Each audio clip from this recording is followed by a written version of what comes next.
من کف کوچه های خاکی سبز شدم در ندارم هیچ کسی با کی زندگیم هم درست مثل قصه های راکی موتور کلافه در خود کاوازاکی بزا برسه به گوشه اون بالا ما میکنیم تقصیه هشی کم شغالا آفتاب و رنگ زدیم عمریه با زغالا ظلمات محض هستن کسخار کاوالا تو حالا داری بزنی رد پا مقدم سوخ بدی بمونی باز تو پای هدف مشکل من و این تابلوهای خطر بس که ندیدمشون از ما ناراحت‌تر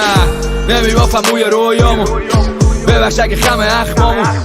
اگه که تا رفاقه را بود ولی تش حقیقت و دیدی تن حرفامون همیشه نمیبافم موی رویامو دیگه نه خالی کنی پای کل جامو اگه رفتم دنیا نداشت حال خوش با من ولی تش عزیزایی داد که نور چشمام من دم شب پست کلمه تو قفس سینه دارم فاز پرواز ببین عباس شیرا چونی شدن حالا کف دار و دسته ایده های قدیمی تو مغزهای بسته میچه که خونه چیشه های منتظر اتفاق و مشکل ها مدام میگن که رویا مال قصه هاست و ببین حقیقت تو با کچش و باز و دستایی که حسابی سرده مردن تو خاطرات یا زندگی تو لحظه حالا چک یا با چک من میکنم نقدت بگو چیه فاز توکا رو بنگه علی کاسه به هنو منتظر زنگه به خیال شدنی هدفاش شون بلند قدماش طرز فکرش معلومه اول حتی خدا شاکیه خلقش عصب زیر خشتک آزادی هم مشغول چاقیدن چاقالا همون روز که ضبط شدم تا حالا زنگین مثل دستای تغییر بگو تشیه این مسیر سبزت ساحل فکرت یه کبیر محضه رد میشم ازت ولی خب میمونه ردم پشت خط چیه لاشی خودم ته خطم نمیبافم موی رویا رو دیگه سردم ما رو دیدی ثبت نکن فقط بزن دست